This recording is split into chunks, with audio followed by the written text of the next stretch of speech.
Beltalowda, welcome to Good Kopang Me, or Belters, welcome to Dark Loops Productions, The Expanse Crew. Tonight we get together to have an after party to celebrate the end of our beloved series, The Expanse. Joining me on The Expanse Crew, well, let's have you introduce yourselves and tell everyone a little something about who you are, and we will start with, I think that's Leandra. Oh, channeling my inner Chrissy. Yeah, I'm Leandra Paris. I'm an assistant professor and coordinator of school psych at William and Mary out in Virginia. Fantastic. And how about you, Sister K? Sister K, aka Kelsey. I am the creator and co-host of the Sister Speak series of podcasts and aspiring filmmaker as well. And I am happy to be here. Fantastic. And you, Sister J? Okay, I would just like to point out, first of all, that Sister K has one of her films coming out in a festival, too. Anyway. Fantastic. I'm Sister J, and I'm the other part of Sister Speak Productions. We do a series of entertainment podcasts, but I'm a retired lawyer and a crime fiction novelist. Fantastic.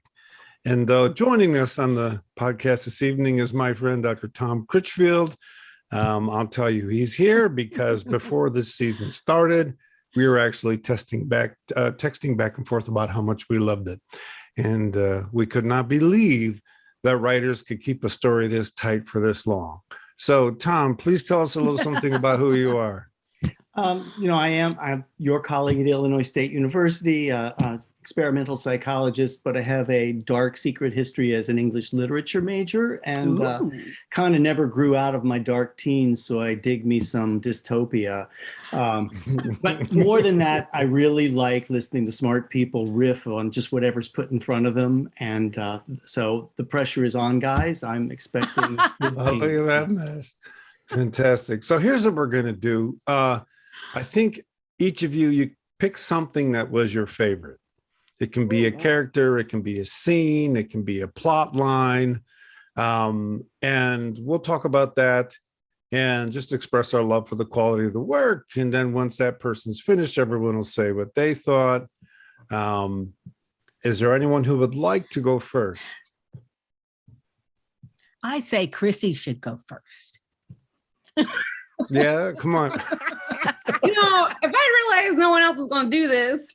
No, I'm doing it. I didn't want to, you told me you were going to do it. I had my week last week, right? I thought only this.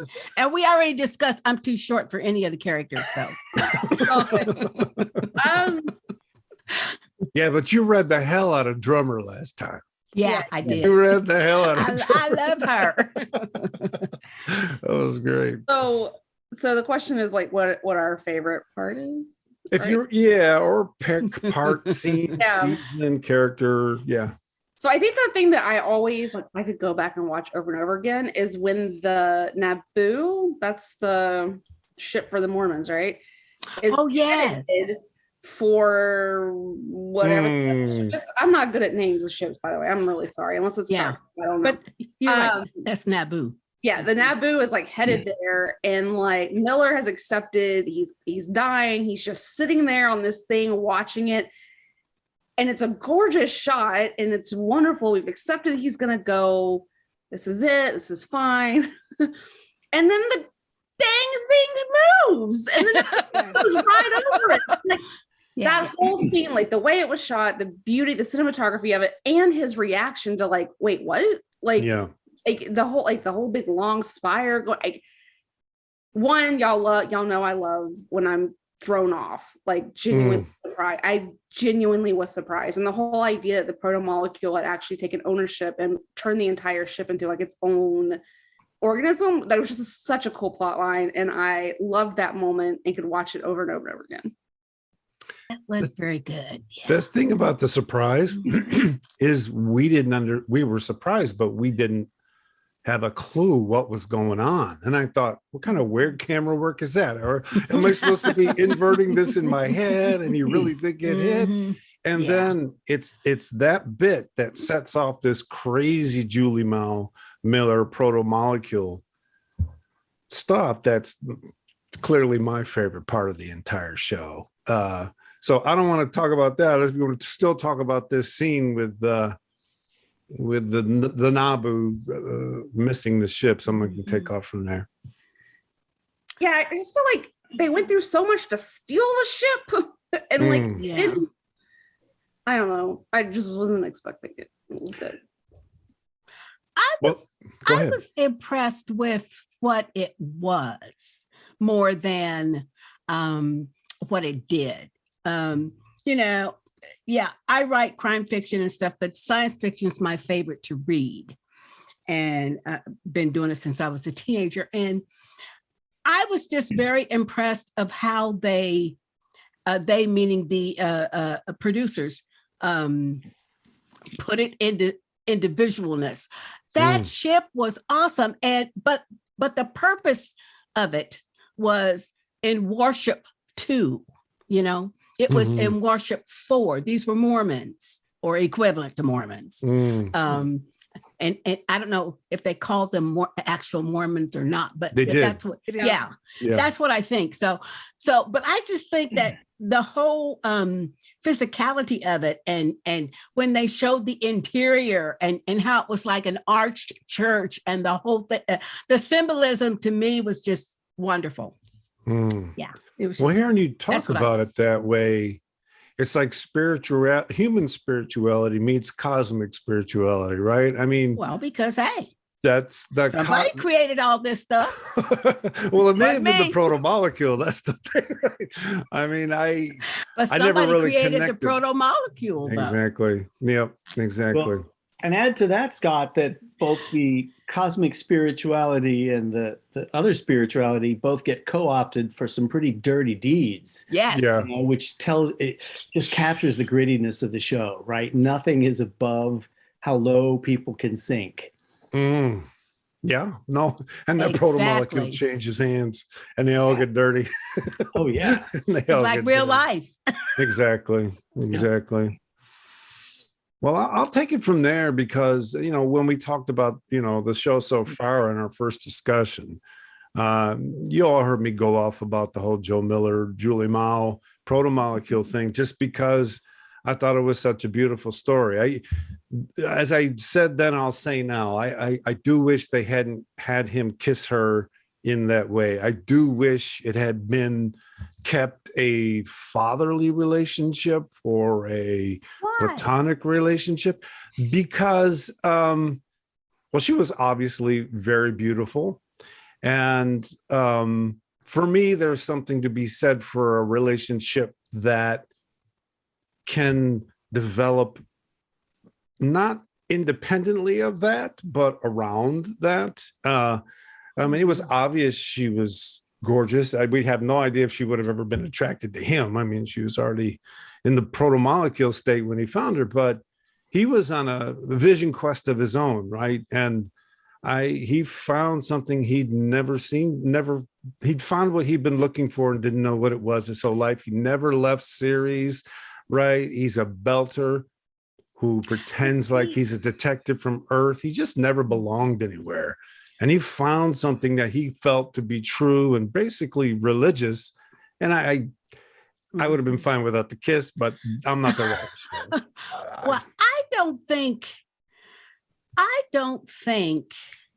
or I don't get the sense that Miller was attracted to her because of her physicality. In my mind, what attracted him to her was here was a privileged woman who was privileged in the whole universe, being an earther too, and the earthers had everything. And still she wanted to align herself with these, what he would call rebels. Yeah. And to me, that's what attracted him to her initially. And then the more he found out about her upbringing and who she was and who her father was, but yet still she's doing this stuff. I think because I think that's probably what attracted him, because he was the law on Ceres, but he was also a belter. So he also was a recipient of all the oppression that Marcos was under, and Drummer and any other belter. Yeah. So to me, he had that forever conflict because did. he was, quote, the law, you know? And she was someone who had all the privilege in the world to simply go ahead and All continue of to them. ignore. And she was actually turning in her privilege to do something for his people Yes. that he had never done. He had And simply I think refused that's to what identify initially with. did it. But probably at agree some with point, that. you know, he physically found her physically appealing and attractive. Yeah. But I think that's, for me anyway, I think that's what drew him to her because he was like drawn to her. Mm. I mean, she was one of maybe who knows how many cases he had because he was the law on that station. But he was just drawn to her. So that's what I think. Yeah. And the But beauty that would have and been more impactful without the kiss. It would though. I would agree with you there though. Yeah. I'm with you. I don't like it when they just throw in the romantic side. We don't need it. Oh, he did more It's than kiss though. okay. They melted together. protomolecules will do that to you. Yeah, man. baby. They melted Yeah, they together. did. So I didn't like that part, but you know, But- oh well. You know, you can have, I love it more when there's a connection between people that's not romantic. And that doesn't mean because there's we no can have attraction so there. It just Exactly. means- But I don't Right. think his was romantic at first. I really don't. Yeah, I agree with that. The thing is, what are the states that we saw her in? Of all the people in the entire series, she's the one that had the most intense makeup scenes. I mean, we had the makeup scene in her in the shower, which was absolutely horrifying. Yes. And then we have this other scene of her floating, surrounding, being in the protomolecule that is both gorgeous and terrifying. So the imagery they were able to create with her character is some of the best I've ever seen in sci-fi. I've seen plenty of people be robots, right? Oh, yeah. I've never seen anyone be that. They had some quality people on this show, though. They had to, because the visuals were just so, the visuals were the kind of visuals in sci-fi that you remember. You know what I mean? You remember, like, No, when I cosplayed Miller at a con, this young man I never met, he took a picture.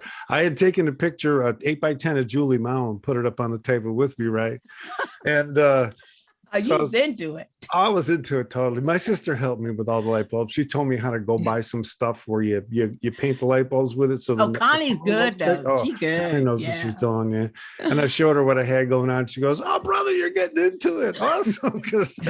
But a guy took a picture and then he posted something like, "Hey, he's even got Julie Mao here." Right. So I just thought that was one of the best relationships I'd seen written, played, demonstrated, and that one just haunted me. Yeah, I really wish Miller had come back for a little thing in the finale. I think it's also cool that like that is a wonderful relationship and they meet for 2 seconds. Like they're never actually together, and yet it was probably one of the most beautiful relationships in there, even if it was kind of one-sided a little bit. And I wanted to say, the thing with the kiss is the same reasons why I love Rogue One, because they did not have the two last people. They hugged each other and then they died together. Like, so I kind of wish they had taken a little bit of a note from that in terms of there are other ways to show support and belonging besides something that is innately sexual, you know?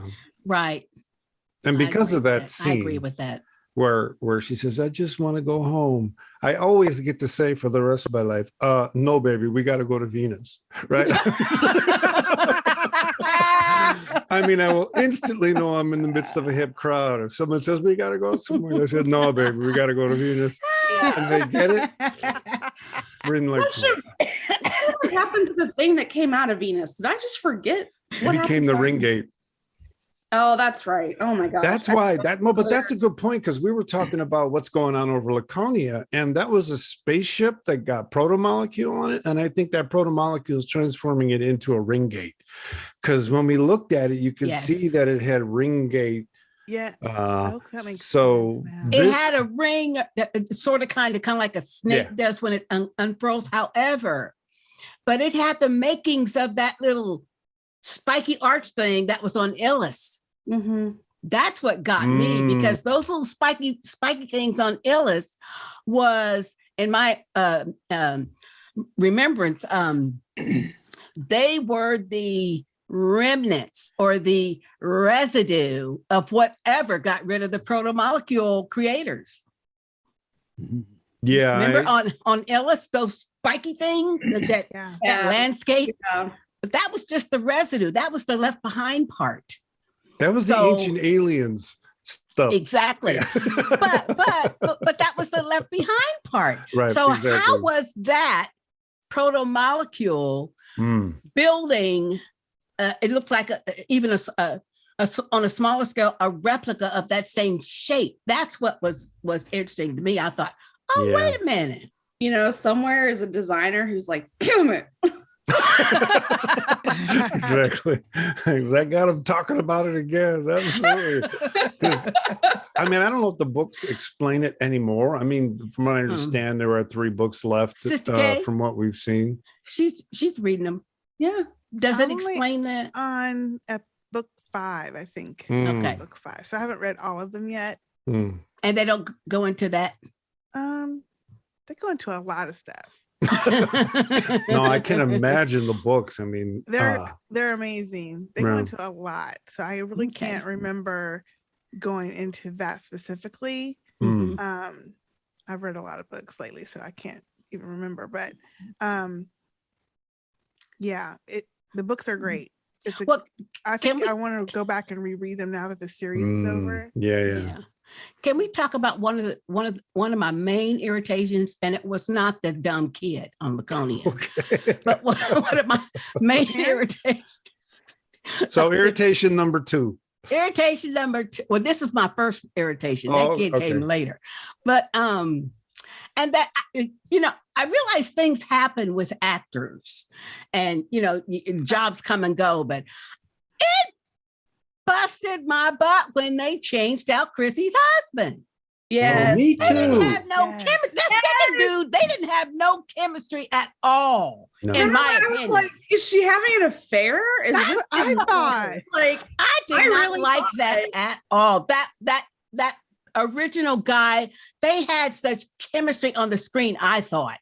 Yeah. And they just were so compatible, I thought, I'm going to get in trouble for what I'm going to say, because I watched the show and then I went back and I watched the whole show to get ready for this season. And in the first episode, she's with that white-haired dude. And I said, oh, I thought she was with her husband. Is that her grandfather or dad or something? I mean, I did not check him in as her husband for the second time around because I remember the other guy. Exactly. And, I prefer the first one. I do too, because when they argued, it was much more passionate. Yes. Argue with the second actor dude, he's basically just like, I'm disappointed in you. Well, thank you. I'm glad somebody else felt that same way, because myself up, on, leave, go, die. By the way, in case I didn't say it, I absolutely love your cosplay, Leandra. Thank you. Although this is not that's really good. Fantastic. All you need is some snow and you're just some snow. I don't have her hair. I used to have long enough hair I could have braided it, but but you can do almost any hairdo and say it's hers. I mean, she had her hair all over the place all the time. Right. She did. So that is my favorite character. Christian. I agree. Her outfits, her presence, her ability to look at a situation and figure out how to best navigate and what tactic to take with people to get what she wanted to get done. And she might not have been right, but she always tried, I think, to acknowledge, or take responsibility for whatever it is that she did decide to do. Yeah. And her cussing, of course, is my favorite word. Is I knew you were going to say that. But it's good cussing. It was believable cussing. It was believable. Yes. Yes. So just everything about her, I absolutely adored on this show. And the fact that she was such a central character and they let her just shine. And she had such electricity in every single scene You just couldn't take your eyes off of her no matter what scene she was in or who she was with. My eyes always gravitated to her. So she's been about the best politician. She's been about the best politician that I can recall seeing in a sci-fi show. Or in there have been other series where, they had political people and generals and, this and that and the other. But I mean, she is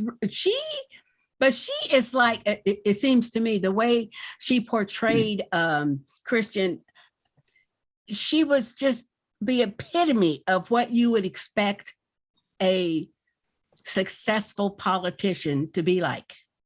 Except in her private moments, she was a real person. She really felt. I mean, she'd make the tough decisions, but she had regret. She had, remorse. She had feeling about it. Later, she did. Yeah. Right. And that's what I was going to say. I feel like what I loved about her is the growth. Like, I feel like her and Naomi, you see almost more change. Like, Holden just is Holden the whole time, and more about Amos. He doesn't actually change, right? Right. And so I think that watching that growth and watching her she doesn't, when some people like have that growth, they like completely go the other way and they what they were before. Like, she integrates it into who she is and takes the strength of both. And y'all know I love her, so I could just like take a deep breath. In that last scene with Holden, she, where she says, "I'm going to try to stop what you're doing," and he says, "Don't."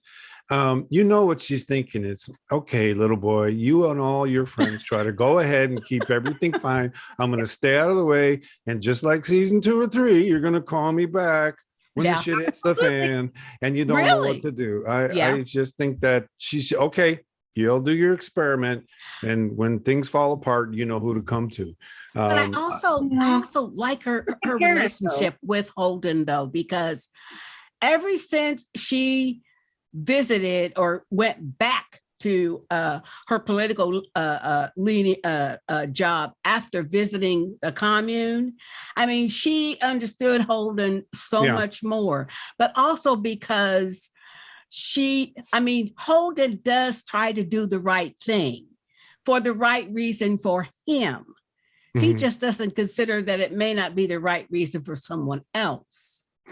That's his only little failing, I think.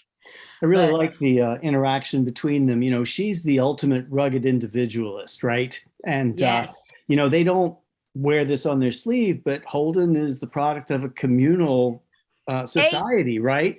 And so they're bound to just bump into each other, and he's the sandpaper that wears her down, so that at the end, when she's more compassionate and more pragmatic, it's because he's been sometimes a problem for her, sometimes an opportunity, but she's always one step behind, trying to figure out what the hell he's going to do. Exactly. And I think that's what wears her down in the end. Yeah, and she doesn't agree the world can be as he sees it. She just doesn't feel it in her bones. Well, and that's what she has to I don't think she gives up at the end. I think she just says, okay, I'll stay out of your way. I think what you described before is exactly what she was doing. Okay, in her mind, okay, little boy, I'm gonna let y'all do this. Y'all gonna call me back. That's what a good parent does. That's what a good parent does. You let them fall. To mess up. You played the system and you played me. And I will say, one of the things I love about her character too, on a personal level, is I cannot stand it. And I wish more politicians had this attitude of hers. When people are like, well, it's better than it used to be. When you like complain about something, they're like, oh, well, it used to be so horrible. I used to hear that shit all the time. And that moment where she realizes, fuck good, we need something better than good. Like that mentality of just because it's good doesn't mean it's good enough. Doesn't mean just, you know what I mean? Like, that whole speech that she made, I just kind of wish I could drop that into every person's ear and just just because it's good doesn't mean you know what I mean? Like, and I know that whole speech is like about something a little bit different, but the more I thought about like why that hits so hard with me is because she does realize that even if for the inners and the earthers and the belters, sorry, all the people, it get better, it's still not good. I think that's her lesson, right? And I just love watching that growth happen. Well, she did get her proto-molecule experience in like season 2 or 3 when she lost the election. Yeah. And she had to play the kind of politician we don't like, right? She had to play the polls, and people lost respect for her behind the scenes. And there was a crisis that brought her back in, right? She was on the outs, and she was getting further and further on the outs. They pushed her out to the point where she had to get in cahoots with that admiral to get inside information. And then she had her spy firm working for her. So you're right. She's a politician. She's just a different kind than used to seeing. I would say in Earth terms, she's a kind of politician that understands and wields geopolitical power, and as opposed to a pollster. And I appreciate the difference. I'm not saying I like one over the other, but she knows what power is. She knows how to use it. She knows who she's protecting, who she's not protecting. And that's just the way a lot of politics ran before the internet. Those were the people sat at the table. But especially in season 1, I got the distinct idea that they were portraying her like many female politicians are portrayed. And that is, she was portrayed as, being tough as nails and ruthless and stuff, because I'm going to be just as good as the men. That's the way it was in season 1. And when she was torturing that one Belter, the spy to get, and I was like rolling my eyes the whole time, like, I done seen this 50 million times. But then in her private moments with her first husband that should have stayed during the series, and her little grandchild, then you saw that whole person. Mm-hmm. And that's what I liked. And then each season she was different, and we got more of her inner self rather than just that politician that I'm just as tough as the guys and blah, blah, blah, But I didn't take it like that. She was trying to be just as tough. Ooh, I did. Wasn't she at the very beginning part of the defense committee, or I don't even know. Oh no, anyway. She was the boss from jump. She was the boss. But she wasn't like the president. She was like the No, she wasn't, but she was running the president. She was a high-level advisor. She was high level. She was running the president. I didn't take it like she was trying to make herself be as tough as the guys. I just thought that she didn't mind doing what she thought needed to be done to get information or to find out what she needed to find out to protect Earth or whatever thing she was trying to get information for. And to me, it wasn't so much I feel like it was kind of the opposite, where she would use her femininity to kind of as a shield to try to wow people, or to, what do you call it? Make them think that she's not as cutthroat, or that she's not going to jug you in the neck, but she's going to jug you in the neck. Player. Right. And she was trying to use, like, that was all of her jewelry and her beautiful saris and her makeup, and everything was like for her to be able to kind of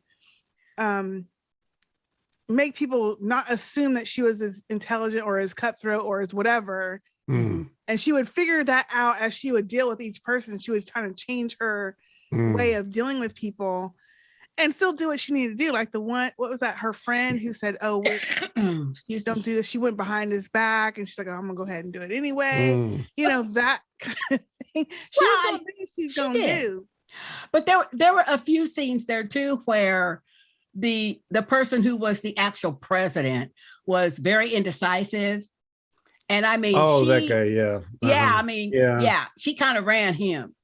Well, she did, because he had no internal locus. He had no internal focus. None. It was all about what the people were going to think.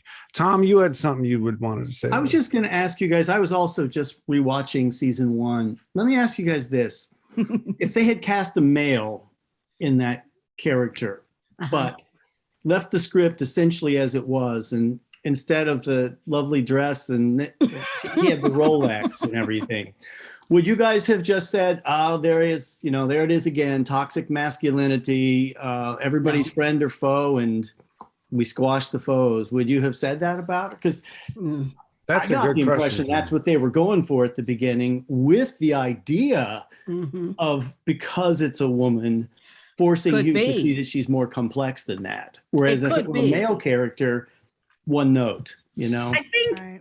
so.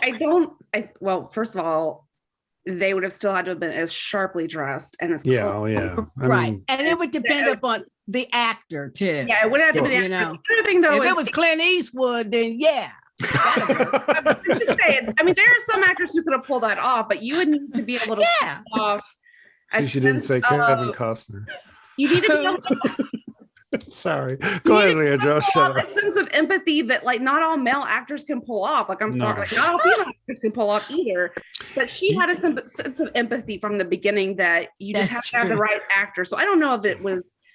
My only thing to that is later there's the whole conversation where they ask her to play on the fact that she's a mother, and Yeah. she refuses because she's like, you need a general, not a mother. Right. Mm. You need a protector. Like you need, like, not that a mother can't be a protector, but they were going for the Right. nurturing. That's the only storyline off the top of my head that I don't know would have ran as well if it had been a male. Oh, sure. But at the same time, like, yeah, man, you suave, look good. I gotta tell you, that's yeah. if it had been a guy, Clint It would Eastwood have could have to- done it. or I'm gonna Benedict say Cumberbatch. someone not from the United States, Right. and someone with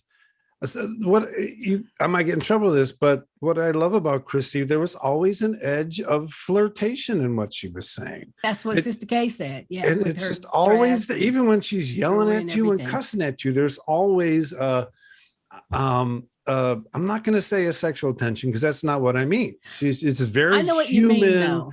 human grounded vibe, and she just played it. And I'll tell you what, you mentioned a reaction you had in the first season, and then you saw her be human, and then I'm wondering, as Tom was saying, that was might have been kind of the point. I mean, during the last podcast, what we talked about is how we talked about how I appreciated that there were a lot of very strong women, but there wasn't a very strong feminist message in the sense that they're great because they're women. They just Exactly. did the roles. It's just a and person. Mhm. Part of that has to do with how everybody else reacted to them. When Chrissy played her cards, it's not like a bunch of guys were snickering in the corner or rolling their eyes, right? Yeah. I yeah. mean, just boom, Yeah. boom. So that showed us that this culture is beyond the kind of things, Right. we're dealing with. And that was all intentional on their part. But yeah, Tom, I don't know. If you're going to have a guy, I mean, there are probably male characters out there that I just can't bring to mind who have been leaders, who have been able to do the job that way, right? That I don't What's think I that? would have Orlando Bloom, the way he played Anansi, he could have pulled this character off so well. yeah. But my point is, I You think mean that if it had been a guy- Legolas?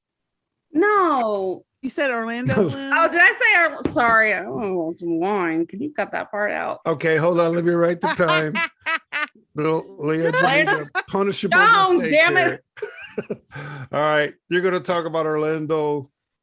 What's his Jones. last name? Jones. Yeah. Okay. Jones. 3, 2. Wait, that's one. not what you said. I know. I mean, listen, So I'm trying to figure. I know. I was wondering why you look confused. I'm like, Anansi, like Oops. Orlando Jones. Sorry. Oh, that's a vast difference between I the don't two. think- No, I I do don't- not think Orlando Bloom could All have. right. All of this is staying in now. At This is all. just too Yeah. good. You need to That's keep the that in. No, he could not. But I too, just in my defense, I watched all 3 Pirates of the Caribbean the other day during the whole You know what? because of COVID. But I I think can see Orlando, that though. I think you're Orlando probably right. Yeah, No. I think he could probably No. do it. Nah. Okay. Hold on. Either I'm going to keep all that in or we're going Yeah. to start it over. No, you're gonna keep it in. you keep it in. No, I'm not. Okay. It's it. It's all good. Because, yeah. I Orlando, think, Tom, you're onto blew something. me. I can just say for myself, I don't think I would have connected with that character as much if it had been a male I agree. actor. I don't think I would have been so Excuse me. drawn to that character because Probably. we don't get to see we do in a good writing, we get to see it, but in a lot of TV shows, we don't get to see all the different facets to a woman.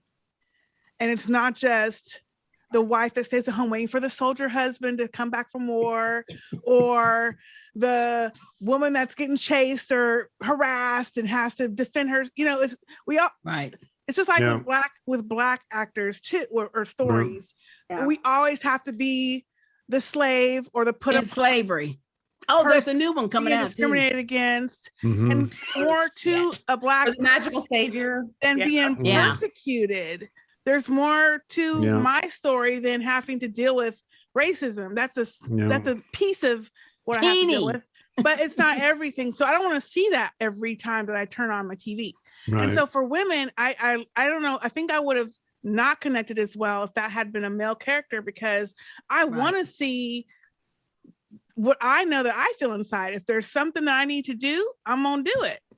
Now, is it more feminine or more masculine? I don't know, but we don't think about that thing. If you had to go interrogate someone and cut off their legs, I'll do it. If I need to get the information, why not? And that's what I loved about her characters, because they showed all of those ruthless tendencies that any person of any sex could have. They showed her humanity with her losing her son and and wanting to connect with her grandchildren, and then feeling a certain kind of way because their world was in danger. And we saw all of that along with that strong person that will do anything she has to do to protect her world. And I think I would never have connected with that with a male actor as I did. Same with the drummer character. If that was a male character, I would not have felt the same way. Right. But the whole mythology of the Belters and their whole society is what I really, really, really appreciated and liked. And the same with the Martians, because they didn't seem to have any distinction between male, female, period. No. Right. And they didn't beat you over the head with it. No, not they at just all. let it happen. Not at all. But the Martians as well. I mean, for me, the most impressive scene, other than the very first time I saw the rail guns on the Rossi, that was the ultimate for me. Those rail guns was too tough. I mean, come on now. No, that was absolutely. Just really, really good design. But the first time we're introduced to the Martians, but with the suit, and then you find out it's this woman in there. That just blew my mind. That just, and I liked her character. I mean, even when she was stealing shit and everything, I didn't care. No, they did such a good job of giving us whole characters that move through complex spaces. One thing I just want to say about what you're saying is that, Tom's original question, would you have experienced it differently? I think this is a testament, again, to the brilliance of the writers. Because not only are they writing a world between the characters, but they're writing it for us, knowing what's going to work with us, what's going to shock us, what's going to surprise us, what's going to be new. And a lot of these characters were new for us. And they knew that, and that's a skill, man. As a writer, I can tell you though, your most enduring characters, people. I think what Sister K was trying to say is exactly how people are in real life, and that is, this gender construct is fine. It is a function of biology. However, there are what we call male tendencies and female tendencies in every single human being, whether you're biologically male or female. Yeah. And that's what I liked about all the characters, except Marcos, in this show. And that is because they showed them having all the characteristics that we present day today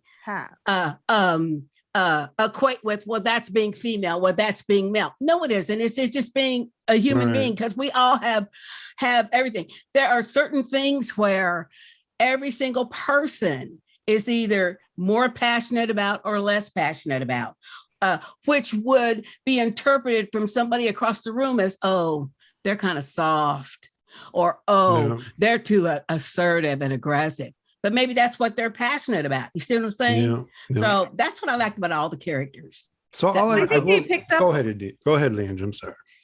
No, I was just gonna say, I feel like they're ahead of the curve because I don't know if you guys have seen, but like with the Canto, by the way, Louisa, who's the really buff female character, is outselling more than they can produce, the more traditional, like beautiful, perfect singing. So I think they're really picking up on the idea of like we're ready for that kind of story. And I will say that like I totally agree, Sister K, that like I would connect more with that character as a female because I want to be that person. I connect with that. I want to be able to say that like I can be a mom, but my motherhood doesn't have to be what's on the forefront.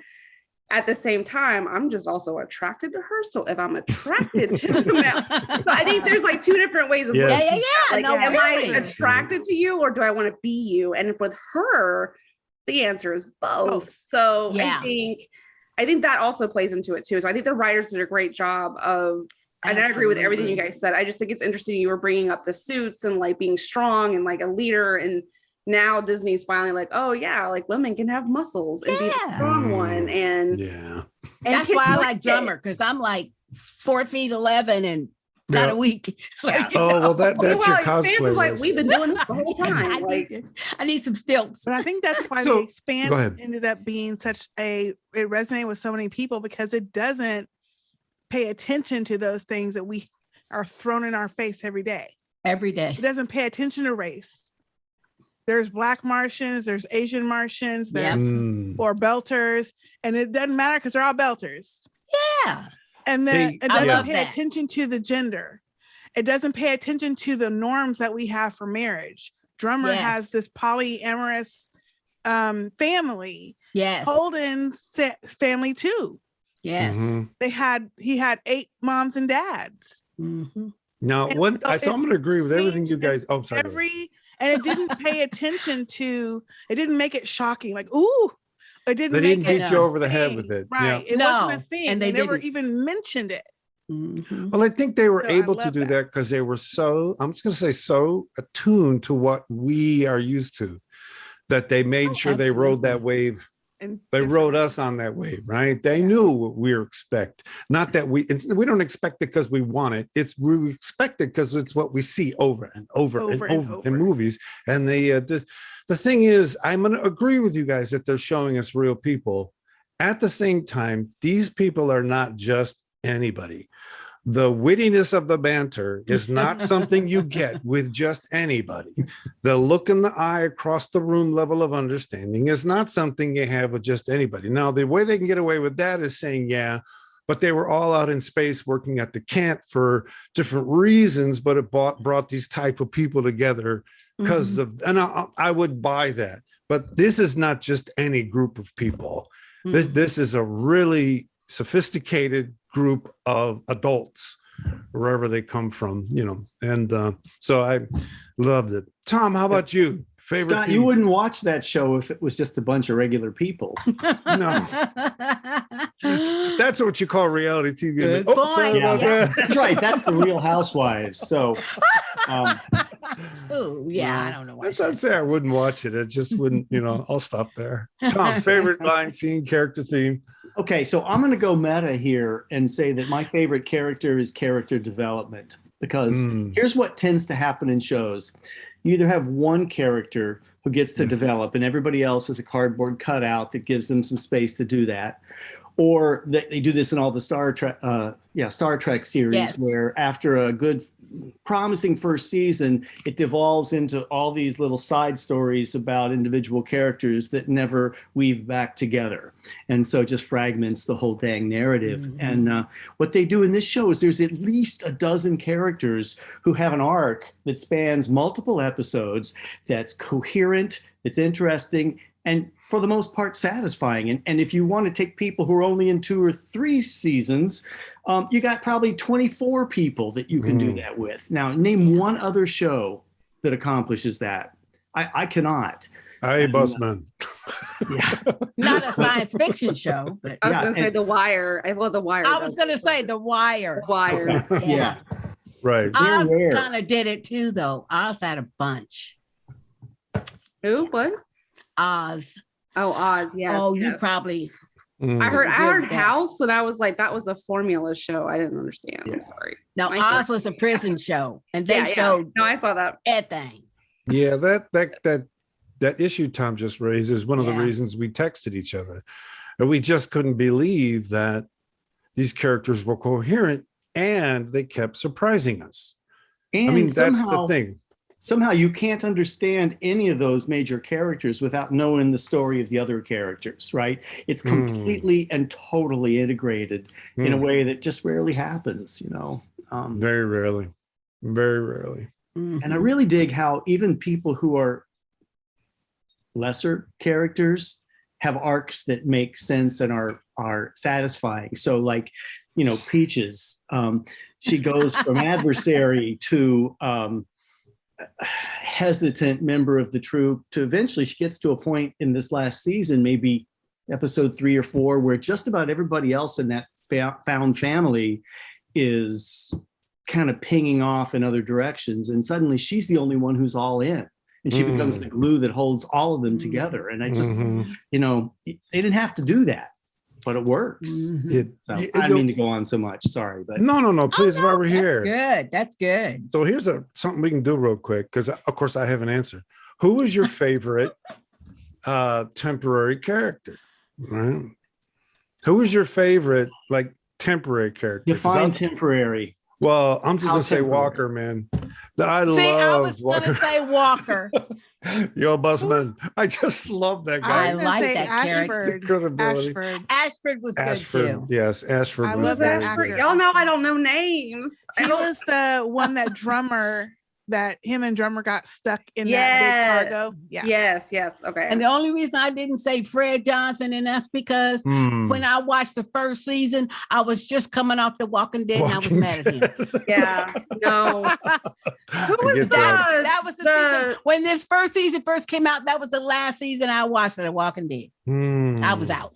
He So played I don't blame Tyrese you in The there, Walking but Dead, who's right? Yeah. the character that's like the administrator of series who ends up at the table at the end? Oh, Oh, Yo yeah. Sajman or something like yeah. that. She's my favorite. I don't know why, but every scene she's in, I'm like, this girl's just trying to keep it together. Just trying to keep Trying to things keep going. people fed, and she Yeah. doesn't care if you're Marcos or you're Christian or if you're the whole damn UN.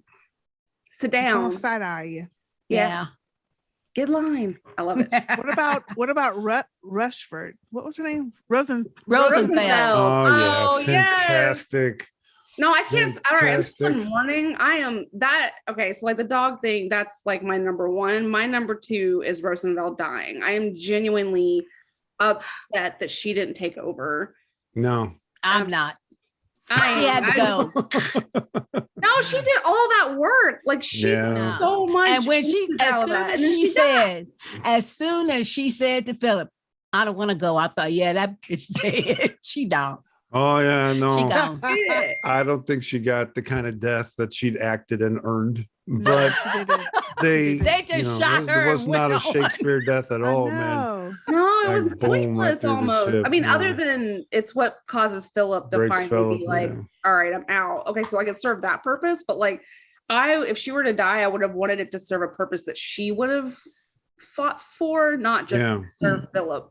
I don't like it when anyone dies for the sake No. of one other character's finally Development. realizing something they should have realized 3 seasons ago. Like, You know what? She is the perfect literary example of choices have consequences. Yeah, she sat in the wrong seat, man. Yeah. Choices have consequences. It was her choice. She's playing a long game that just didn't have enough time either. Exactly. Right? I mean, yeah, Well, exactly. even though she was very good at manipulating Marcos a little bit, but she was not smart enough in the end to understand if she was dealing with a fanatical personality. yeah, They weren't going to, there was no way he was going to see the Rocinante coming in even 100 light years from them and not go chase them. Because really, Well, she You're found right. that Because out the of- hard way. I know. She did. But I mean, It she was should too have. late. He was Really? that fanatical. all these conversations just remind me of these plot issues, like the fact that it was Drummer who let Marco out of the hold. Mm-hmm. It was Drummer who didn't space him right, Yeah. and that It led was her to boat. Marco being That murdered. led to- Or, excuse me, that led to Ashford being murdered. Yep. And that led to all that stuff And that she just one carried of her with her. husbands too. Yeah. being Yeah, murdered. Yeah. exactly. One of her husbands. So Yeah.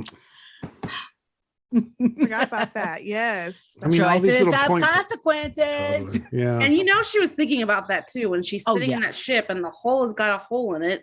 And she's like, Mm. all right, that's it. It's going to help. Like, we're just blow ourselves up and take them with us. So, like, that's Yeah. on her mind. You can just tell, like, that they're Yeah. so good.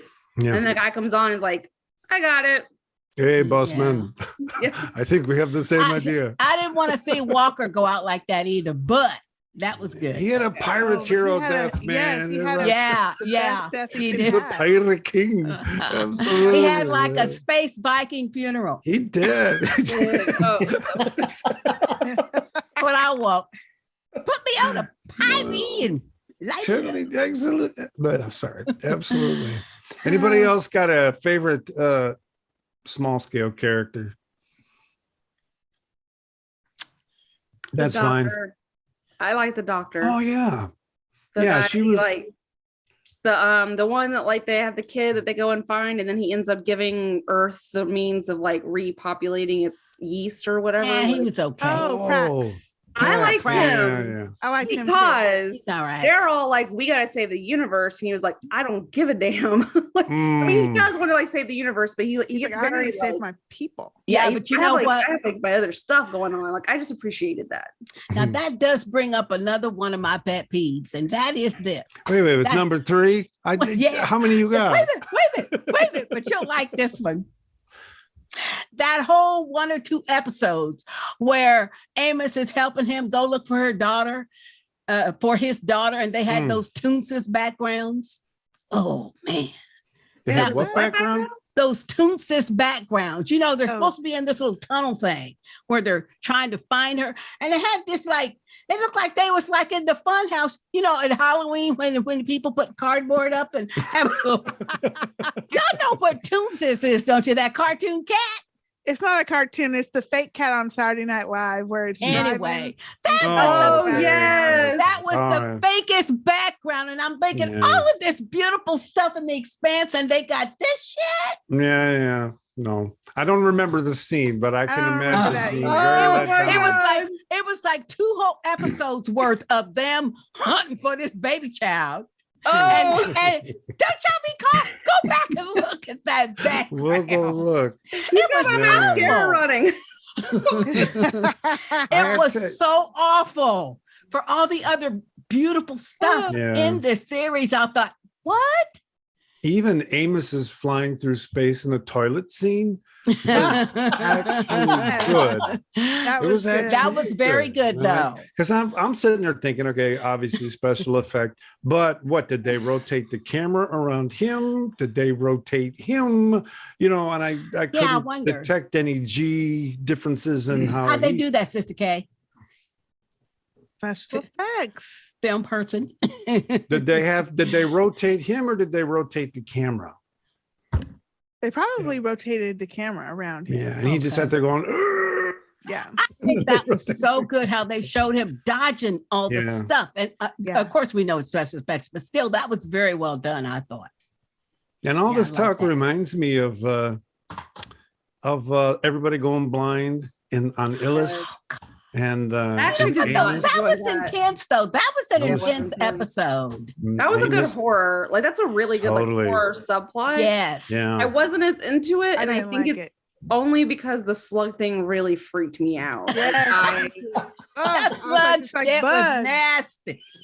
I don't. couldn't I handle still it. to this day don't under. Is that what killed the protomolecule? I'm very. What?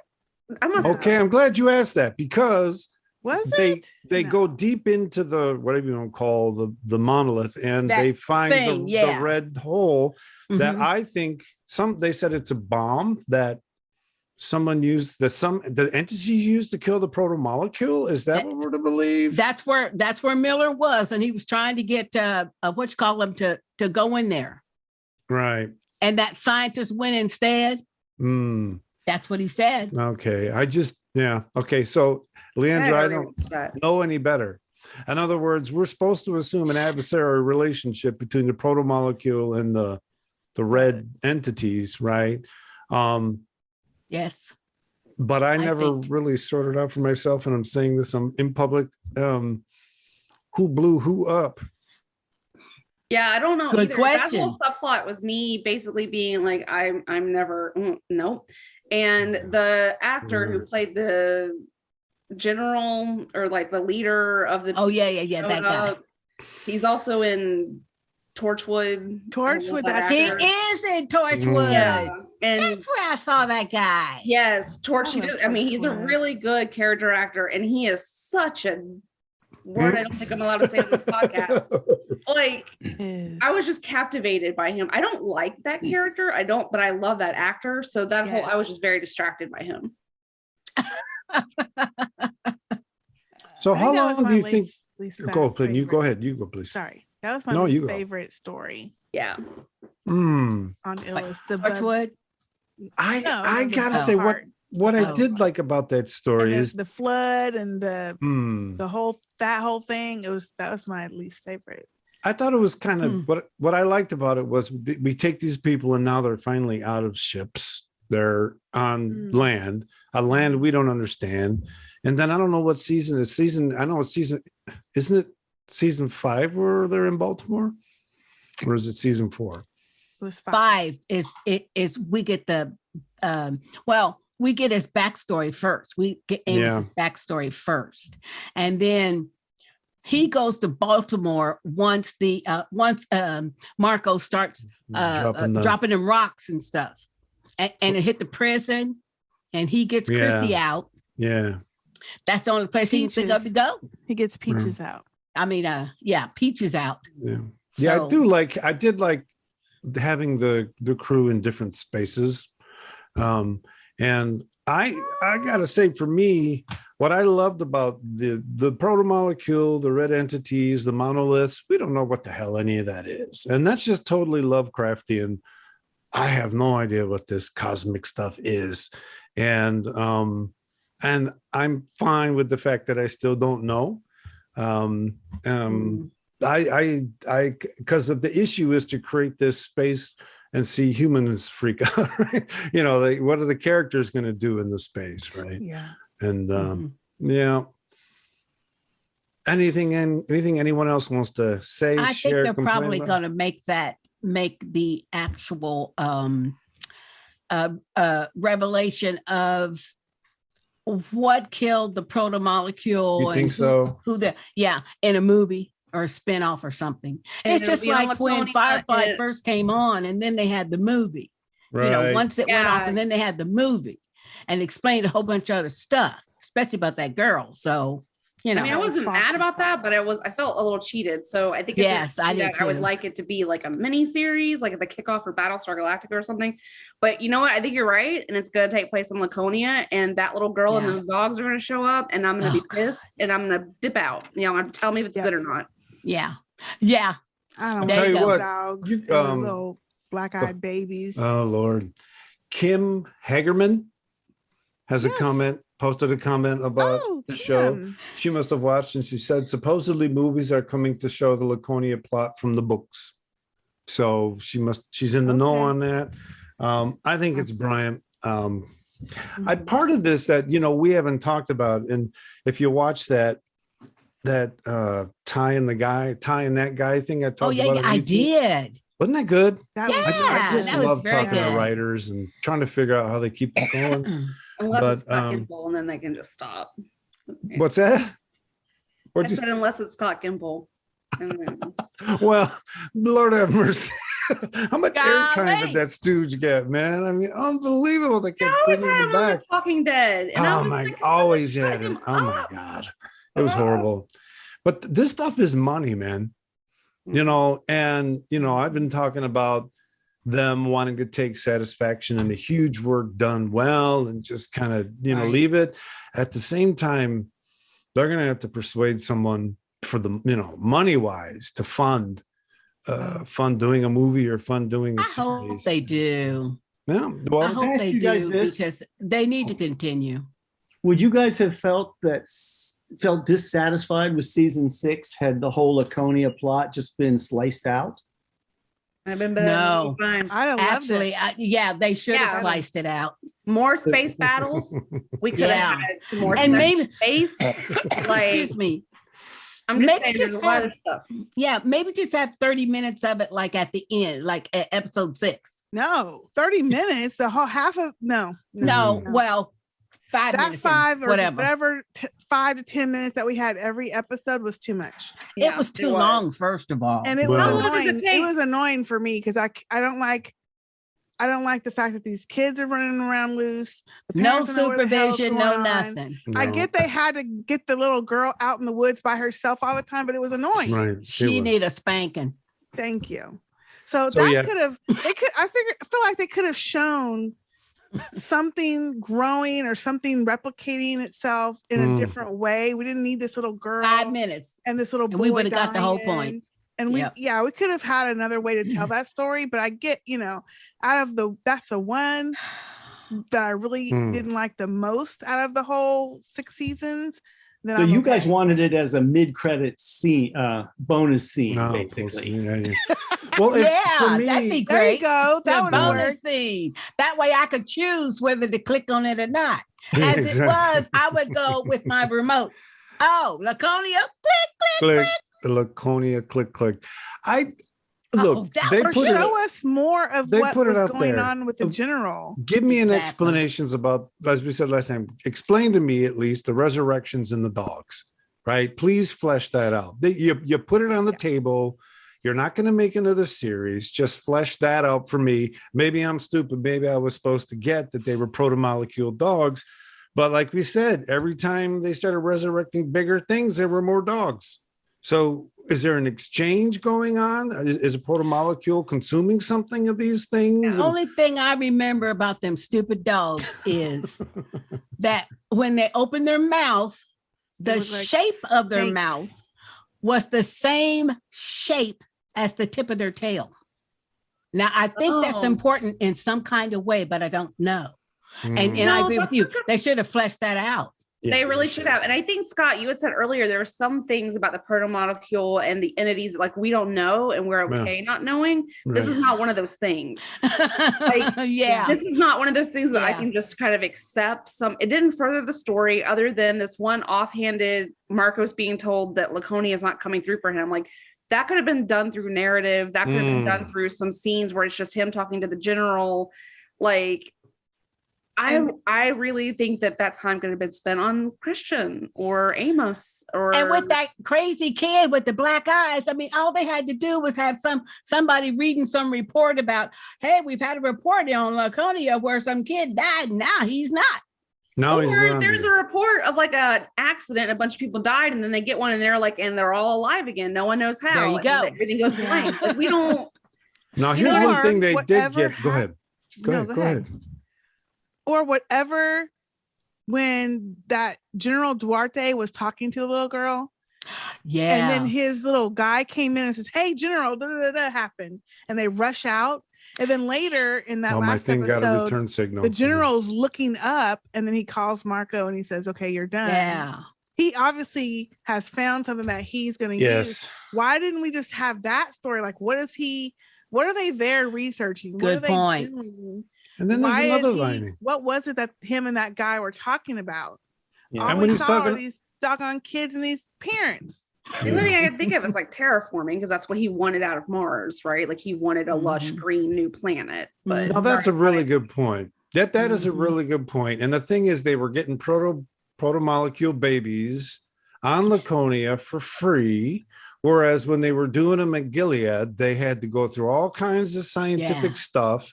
And there is a scene at the end where he's talking to Marco, where he says, "I'm sorry, I don't have time for you. I have to go kill a god."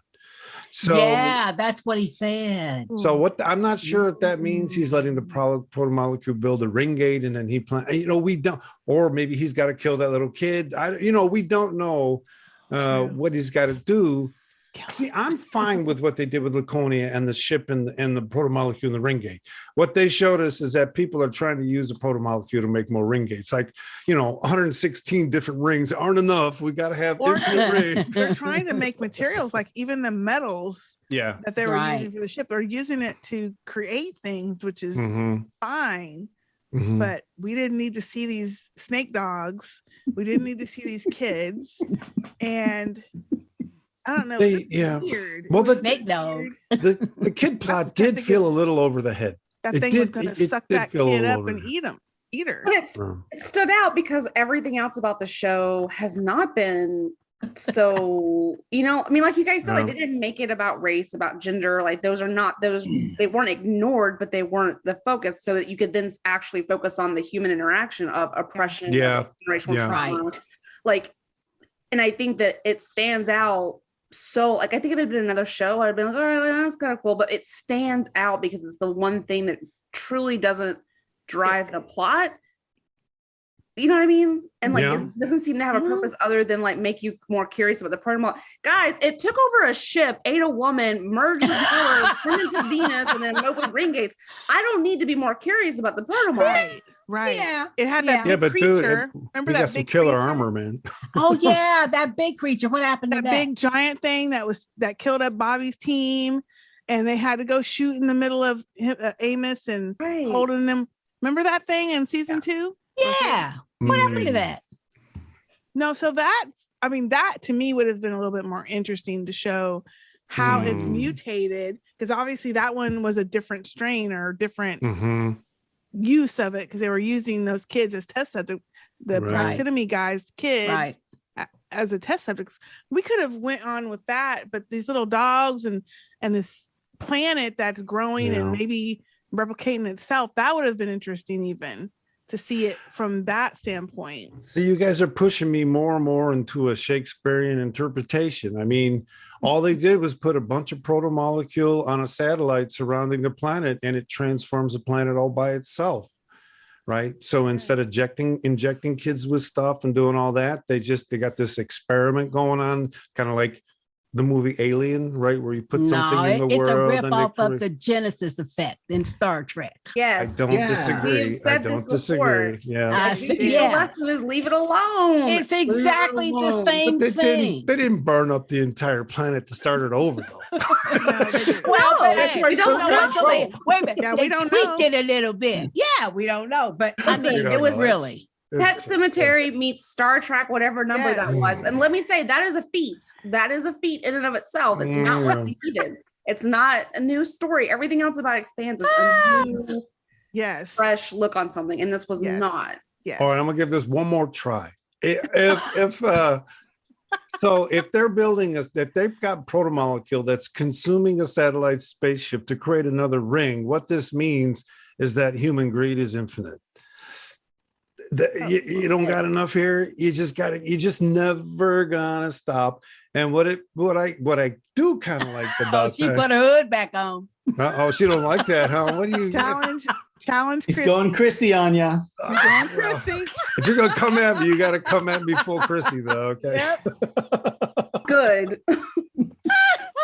We need something better than good, Scott. But everything I said works, and you don't need the dogs. You just don't need the Yes, pet yeah, cemetery right, bit, right. right? You know, you could have Yeah. done that same thing. I agree. Yeah. Yeah. I agree Yeah. with that too. Okay. So that was complaint number 4. Do we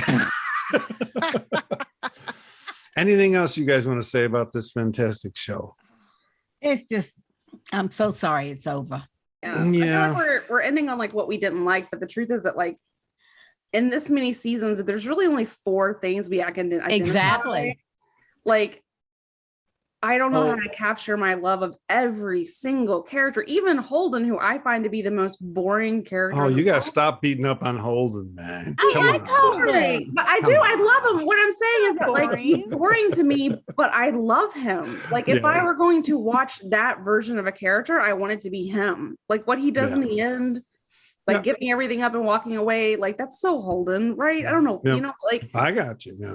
See, what I I'm think saying that is not my typical liking character. I think Holden actually does have a look. I agree with you. I think that in some ways he's one of the least interesting of the main characters, but he is on a journey because, you know, when you watch him in the first, especially about 3 episodes, he's kind of the pinball, man. He just keeps falling into the middle of all the universe's craziness, right? And then he has to figure something out, and sometimes he gets lucky. But at the very end, he's the flipper, right? Yeah. You know, when he punts on the presidency, he's out in front of it all for possibly the first time in the whole series. Well said. What I like about that, though, is that he and Drummer made that together. Yep. Right. That's what I think really surprised Christian, because she said, "Oh, y'all worked this out." She said, "Y'all worked this out before." He said, "Well, we had to." Yeah, I it think takes she's two more. people to take her down. Exactly. I think Christy was more pissed off she wasn't at that table. Oh yeah, absolutely, Yeah. absolutely. Agreed. But I agree with you, anticipate that. Tom. I do think that I hadn't thought of it that way before, but you're absolutely right. He does kind of go from this impulsive, I'm going to put out this, we're being destroyed, distress call to the entire universe, to I'm going to hand over control of what's probably the most lucrative structural organization to the Belters. Like I agree. I do think that's a subtle growth that is harder to see. But it took him long enough. And he's just such a he makes all the right decisions for him. You know what I mean? Like not right, like right. Right. It's not just that he did all this. People kept telling him he was in charge, right? And they kept telling him, decide. Mm-hmm. And that's why that scene with Amos is so good. I don't owe you an explanation. You have been asking me to run this thing for 5 seasons, 6 seasons. Shut up, do what I say, because they're both pissed off and done. But I thought that was a good take on someone who can be a communal leader, right? The guy has got commune and he's got agency, communion and agency, and he can do I both. got a different take on his decision with Drummer. I think what motivated his decision with Drummer is twofold. Number one, Naomi's a Belter and he wants to make it up to her. Number two, their oppression of Belters produced Marcos. Yep. So and it was that's the atonement. Yeah, and he's to me. Yeah, I agree. Too bad we don't have that in real life. I agree.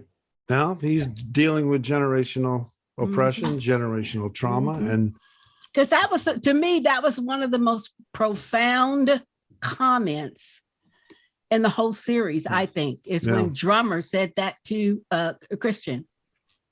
Why is my word not good enough for you? No. When she said to her while she was still on her ship, if it wasn't for y'all's oppression on our neck for thousands of years, Marcos would not. I think she said Marco was inevitable. Like Marcos would be inevitable. Years of oppression made him inevitable. Yeah. Exactly. Yeah. That's true. But that's true in reality too. They just in our world, all the characters right. It was just so good.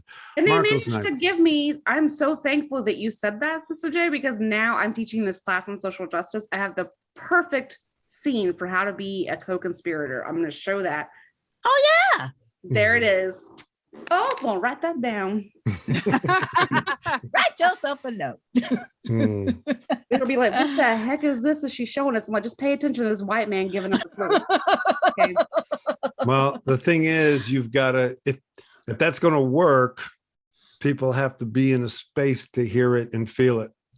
Right. I mean, that's the thing, is they've got to be in a space to hear it and feel it. And but throughout all human history, there's some people that are going to be in that space and some who are not. Yeah. There is nothing that is going on right this minute, this very, very moment in our world that hasn't happened before. We keep building them damn ring gates. We keep repeating everything. We keep repeating everything. No. And 500 years from now, whatever's happening in our world right now, it's going to be repeated again. Because that's just the nature of human beings, I think. So, okay, this was not on the agenda, but I love this issue, right? Because we, when we're confronted with that understanding, and I think we actually talked this through at some point as a crew, right? That, why does this keep happening if we know? And one is to say we're just ignorant and then get cynical. And maybe there's another part of it that maybe we need this, maybe it's us who have these views that this is supposed to be good and right, and it's not supposed to be anything, right? In other words, we're where we are because of all of us. Absolutely. This is one of us.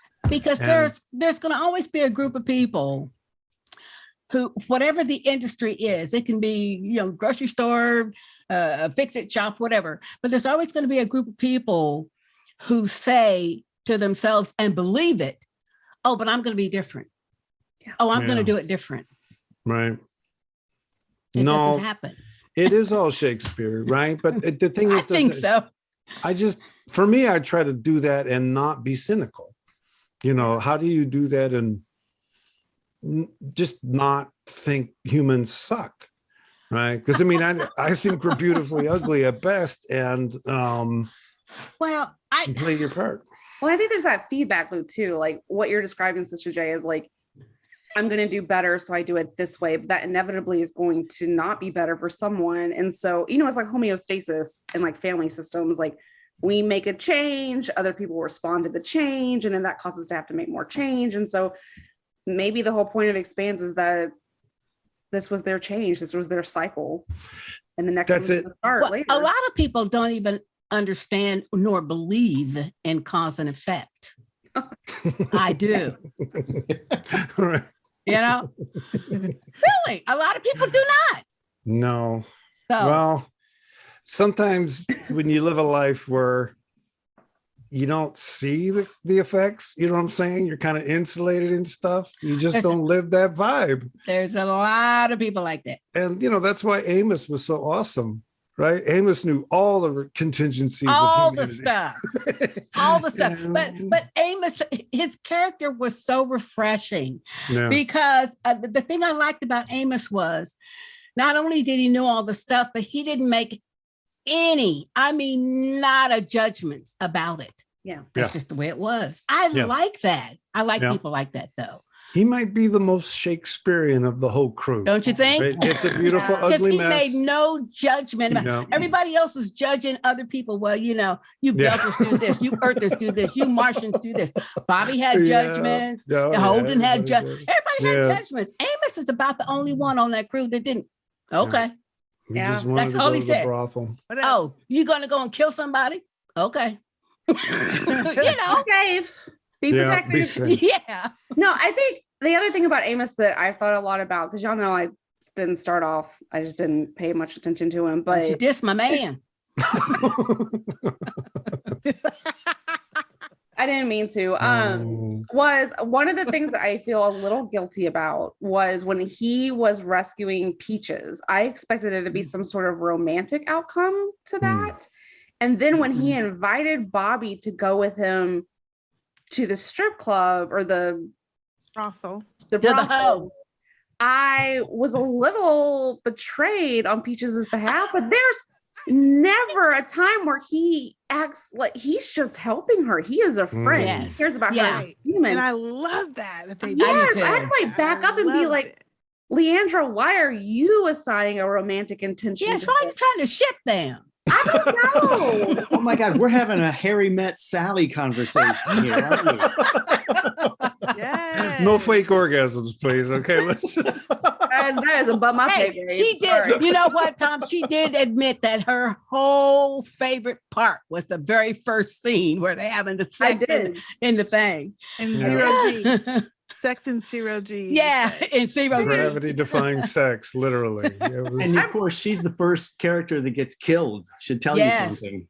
Yeah. You know what? That should have told me something. Yes, it should have. Not what you think it is, Leandra. This is not some sexy Star Trek. This is not that. I'll start laughing. They're not romances. Tom, you asked us. Was good though. Tom, you asked us to say what we thought about Laconia. Do you think it would have been okay without it? What was your? I didn't. You love asked it the question either. for a reason. I didn't love it. You. Especially because you pushed this. I tried really, really hard, and I'm still not there. The best I can think of is I remember back to might be season 1 or 2 where the comment is made at some point where that the proto-molecule. Don't know how to say this exactly, kind of didn't realize that once it started interacting with our matter that it would be changed as well. You know, it changes us and then it gets changed. And I thought maybe there would be something in this Laconia thing that's trying to illustrate that point, but I can't take it any farther than that. They did a better job with that in the opening of the series with the people all clustered up together. And I just want to point out, it changed me, and in turn changed itself, is exactly what I was saying about that feedback loop. So I think Yeah, And that's what I was going for. Sure. that Venus pimple was just cool. Yeah. Right. That was just cool, baby. We got to crash into Venus. Well, the next thing you know, boom, and what? And I'm like, what? And we're looking at it, what? And then it starts making a ring, what? I mean, it's just boom, boom. I need that to be a boom. meme, like a reaction that I can just post. What? And then we're like, what? I loved it. It's like a mental scratch, you just keep scratching at it. What? And they know exactly what they're doing to you. They know exactly what they're doing to you. All right. Any final questions? I have comments, a quick, just concerns? Please go asking ahead. for shout out answer. Your choice of best acting performance in the series. Not the way the character was written necessarily or anything, but best actor in the series. Oh, Lord. Oh, we can only pick one? Yeah. Yeah, you got to just force the one. For me, it would be the best acting performance would be Drummer, the actor playing Drummer. Mm. So many of her scenes, she just didn't say anything. She just gave a look. I love that. Mm. And she was very physical without moving. And Yes. and Christian has a little bit of that too, where she doesn't move a lot, but her physicality is very, like, she has a very firm. Right. I'm actually, and y'all don't be mad, I'm gonna have to say Naomi when she thinks Philip died, like just the pure grief, and I think it's a little same thing with Drummer too when she's screaming. Naomi's Naomi pretty does- awesome when she's trapped on that ship too. Yes, I Oh, think yeah. that, and that was Yeah. the other thing, Right. was when she's trapped and she's going back and forth and she's having to hold her breath and she's counting. That looked painful. Like that. Yeah, looked that was genuinely- intense. That was very, very intense. So that's gonna be my answer. I wanted that whole scene, that whole episode to end quick, though. Yeah. You know what I mean? Did it? Really, It just because kept I going. just You kept, felt like you couldn't and- breathe right, when you watched it. and I had to mentally think about, oh, I'm holding my breath. You know, so They got So, you. I would was say in it. the I best felt acted, so bad for her. yeah, I did. The best acted scene for me was Drummer and Naomi. The fuck you Yeah. scene. I felt that so bad over for the her. top. But for me, I'm going to be honest with you. For me, the best acted character was Amos. I agree. Of all the characters I saw, he's the one who defied categorization He did. the most. And did. he kept the tone. When you're doing something new and you still keep a tone, and that's Yeah. that's an accomplishment. I guy constantly makes me itch when I watch him. All right, just wait. I can agree and- with you. And Yeah. if you that see was him me. in interviews, he's a pretty sunny guy outside of his roles. Yeah. You don't see one hint of that in this whole No. series. And he's almost a chatty Cathy, but not quite. You know, he's He very is. he's Yeah. very talkative and He very is. engaging, and yeah, I was surprised. Sister K. Oh, Favorite- I was gonna say Drummer also. Oh, okay. Yeah.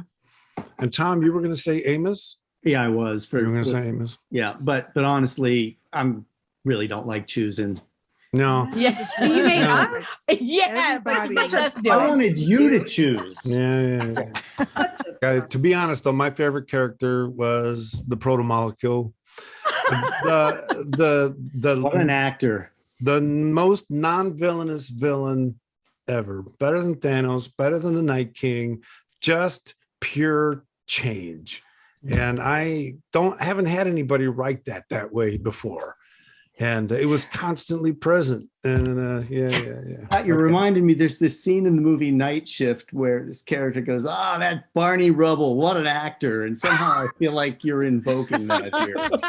You know, I'm invoking cartoon characters as good actors. You guys seen Akira, man? There's some good cartoon actors in Akira. Oh my Ghost gosh, I in the haven't thought of the Shell. Night Shift in forever. The one with I Michael know. Keaton yeah. and Henry. What's his name? Henry Winkler. Fonda. Yeah, No, Henry Henry Winkler. You're Winkler. right. You're right. I Fonzie. love that movie so much. It's a great movie. It's a That was one of great Keaton's movie. first flicks. Yeah. Yeah. That was one of his first ones. Yeah. Love Broker. Sorry, I've seen it many Yes. times. He was so funny in I've that. seen that movie That at is a least 10 great. times. Yes, me too. Love it. Love it. All right. Any last comments? Oh. All right, then. Well, That's a great sadly, we're going to bring this after party to a close, bring our discussion of The Expanse to a close until they come up with something new, or until one of you call me sobbing, saying, Scott, we have to talk about it again. So let's take a moment to let everyone tell the world where they can find you on social media if you're so inclined. And we'll start with Leandra. Well, first of all, thank you, all of you. This has been great. Absolutely loved it. And I'm Leandra. You can find me on Twitter at Paris Leandra, at PARRIS Leandra. Fantastic. How about you, Sister Kay? I second what Leandra said. This has been a fantastic season, and I loved talking about the show with you all. So you can find us on everywhere where Sister Speak Productions or Sister Speak by itself. Just Google us and you'll find where we are. Sister J, you know I have to ask. I know. Thank you for including me. And it's what Sister Kay said. There you We go. everywhere. How about you, Tom? And nobody wants to find me after this, but I'm really grateful for being able to sit in. It's been an honor, you guys. Thank you. Well, thank you for coming, and Thank just you. to all of you for joining me every week to talk It's about this fun. fantastic show. I will tell you, Yeah. I love this because every time the hour's over, I understand the show better than I did when I watched it by myself and pretended I was taking good notes and stuff. So that's what I love about it, though, conversation. So you can find me on Twitter at @dark_loops. You can find all episodes of the Expanse Crew on the Dark Loops Productions channel on YouTube. If you'd like to leave feedback about this podcast, please do so on this YouTube page, or send an email to darkloopsproductions@gmail.com, and we'll talk about it with you Sunday. So there it is, from all of us to all of you. Big hugs, and remember, be your best proto molecule. Bye-bye. Bye.